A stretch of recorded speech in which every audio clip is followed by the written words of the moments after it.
Grade 6. Unit 1. Reading. Page 17. A famous artist. Ayoub Hussein, the famous artist, painted this picture.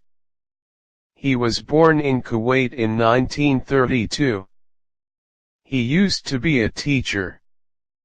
In 1956, he was the first person to work at the Kuwait Museum.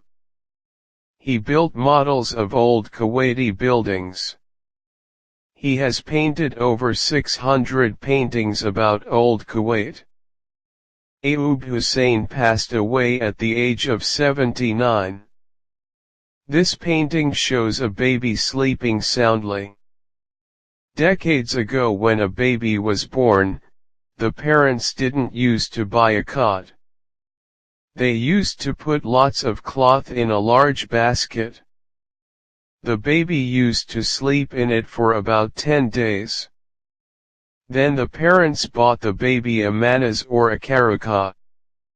A manazz used to be made of palm leaves.